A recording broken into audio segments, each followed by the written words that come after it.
ಭಾರತದ ವಿದೇಶಾಂಗ ಸಚಿವರಾದ ಎಸ್ ಜೈಶಂಕರ್ ಮತ್ತು ಭಾರತದ ರಾಷ್ಟ್ರೀಯ ಭದ್ರತಾ ಸಲಹೆಗಾರ ಅಜಿತ್ ದೋವಲ್ ಅವರು ಇಸ್ರೇಲ್ ಪ್ರಧಾನಮಂತ್ರಿ ಬೆಂಜಮಿನ್ ನೆತನ್ಯಾಹು ಅವರೊಂದಿಗೆ ಹೃದಯ ಸ್ಪರ್ಶಿ ಕ್ಷಣವನ್ನ ಹಂಚಿಕೊಂಡ ದೃಶ್ಯ ಗಮನ ಸೆಳೆದಿದೆ. ಭಾರತದ ಪ್ರಧಾನಮಂತ್ರಿ ನರೇಂದ್ರ ಮೋದಿ ಅವರು ತಮ್ಮ ಯಶಸ್ವಿ 2 ದಿನಗಳ ಇಸ್ರೇಲ್ ಭೇಟಿಯನ್ನ ಪೂರ್ಣಗೊಳಿಸಿ ನ್ಯೂಯಾರ್ಕ್ಗೆ ಪ್ರಯಾಣ ಬೆಳೆಸಿದ ಬಳಿಕ ಈ ಆತ್ಮೀಯ ಕ್ಷಣ ಕಂಡುಬಂತು. ಇದು ಕೇವಲ ಸಾಮಾನ್ಯ ವಿದಾಯ ದೃಶ್ಯವಾಗಿರಲಿಲ್ಲ. ಇದು ಭಾರತ ಇಸ್ರೇಲ್ ನಡುವಿನ ಗಾಢವಾದ ತಂತ್ರಜ್ಞಾನ, ರಕ್ಷಣಾ ಮತ್ತು ರಾಜತಾಂತ್ರಿಕ ಸಂಬಂಧಗಳ ಪ್ರತೀಕವಾಗಿ ಕಾಣಿಸಿತು. ಪ್ರಧಾನಿ ಮೋದಿ ವಿಮಾನಕ್ಕೆ ಏರಿದ ನಂತರ ಜೈಶಂಕರ್ ಮತ್ತು ಅಜಿತ್ ದೋವಲ್ ಅವರು ನೇತನ್ಯಾಹು ಅವರೊಂದಿಗೆ ನಗುತ್ತಾ ಆತ್ಮೀಯವಾಗಿ ಮಾತುಕತೆ ನಡೆಸಿದ ಕ್ಷಣವು ಎರಡೂ ದೇಶಗಳ ನಡುವಿನ ನಂಬಿಕೆ ಮತ್ತು ಸ್ನೇಹವನ್ನ ಪ್ರತಿಬಿಂಬಿಸಿತು. 2 ದಿನಗಳ ಕಾಲ ನಡೆದಿರುವಂತಹ ಉನ್ನತ ಮಟ್ಟದ ಚರ್ಚೆಗಳು ರಕ್ಷಣಾ ಸಹಕಾರ, ಸೈಬರ್ ಭದ್ರತೆ, ಕೃಷಿ ತಂತ್ರಜ್ಞಾನ, ನೀರು ನಿರ್ವಹಣೆ ಮತ್ತು ಸ್ಟಾರ್ಟ್ಅಪ್ ಸಹಭಾಗಿತ್ವಗಳ ಮೇಲೆ ಕೇಂದ್ರೀಕೃತವಾಗಿದ್ದವು. ಈ ಭೇಟಿಯು ಕೇವಲ ಒಪ್ಪಂದಗಳ ಮಟ್ಟದಲ್ಲಷ್ಟೇ ಅಲ್ಲ, ನಾಯಕರ ನಡುವೆ ಇರುವಂತಹ ವೈಯಕ್ತಿಕ ನಂಬಿಕೆಯನ್ನ ಮತ್ತಷ್ಟು ಬಲಪಡಿಸಿತು. ಅದೇ ನಂಬಿಕೆಯ ಪ್ರತಿಬಿಂಬವೇ ಈ ಕ್ಯಾಂಡಿಡ್ ಮೊಮೆಂಟ್ ಎಂದು ರಾಜಕೀಯ ವಿಶ್ಲೇಷಕರು ಅಭಿಪ್ರಾಯಪಟ್ಟಿದ್ದಾರೆ. ಭಾರತ ಮತ್ತು ಇಸ್ರೇಲ್ ನಡುವಿನ ಸಂಬಂಧಗಳು ಕಳೆದ ಕೆಲವು ವರ್ಷಗಳಲ್ಲಿ ಹೊಸ ಎತ್ತರಗಳನ್ನ ತಲುಪಿವೆ.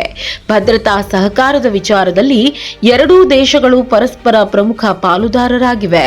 ವಿಶೇಷವಾಗಿ ಉಗ್ರವಾದ ವಿರೋಧಿ ಕ್ರಮಗಳು ಮತ್ತು ಗುಪ್ತಚರ ಮಾಹಿತಿ ಹಂಚಿಕೆ ವಿಷಯದಲ್ಲಿ ಗಟ್ಟಿಯಾದ ಸಹಭಾಗಿತ್ವ ಬೆಳೆದಿದೆ. ಈ ಹಿನ್ನೆಲೆಯಲ್ಲಿ ರಾಷ್ಟ್ರೀಯ ಭದ್ರತಾ ಸಲಹೆಗಾರ ಅಜಿತ್ ದೋವಲ್ ಅವರ ಪಾತ್ರವು ಮಹತ್ವದ್ದಾಗಿದೆ. ವಿದೇಶಾಂಗ ಸಚಿವ ಎಸ್ ಜೈಶಂಕರ್ ಅವರು ರಾಜತಾಂತ್ರಿಕ ಮಟ್ಟದಲ್ಲಿ ಭಾರತಕ್ಕೆ ಹೊಸ ಗುರುತನ್ನ ತಂದ ನಾಯಕರಾಗಿ ಗುರುತಿಸಲ್ಪಟ್ಟಿದ್ದಾರೆ. ಅವರ ಉಪಸ್ಥಿತಿ ಮತ್ತು ನೇತನ್ಯಾಹು ಅವರೊಂದಿಗೆ ನಡೆದ ಸ್ನೇಹಪೂರ್ಣ ಸಂಭಾಷಣೆ ಮುಂದಿನ ದಿನಗಳಲ್ಲಿ ದ್ವಿಪಕ್ಷೀಯ ಸಂಬಂಧಗಳು ಇನ್ನಷ್ಟು ಗಾಢವಾಗಲಿವೆ ಎಂಬ ಸಂದೇಶವನ್ನ ನೀಡಿದೆ.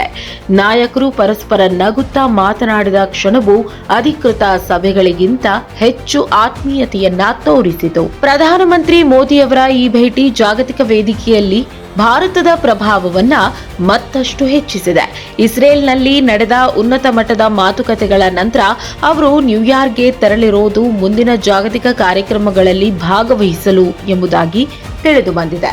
ಇದರಿಂದ ಭಾರತವು ಪಶ್ಚಿಮ ಏಷ್ಯಾ ಮತ್ತು ಪಾಶ್ಚಾತ್ಯ ರಾಷ್ಟ್ರಗಳೊಂದಿಗೆ ಸಮತೋಲನದ ರಾಜತಾಂತ್ರಿಕ ನೀತಿಯನ್ನ ಮುಂದುವರಿಸುತ್ತದೆ ಎಂಬುದು ಸ್ಪಷ್ಟವಾಗಿದೆ.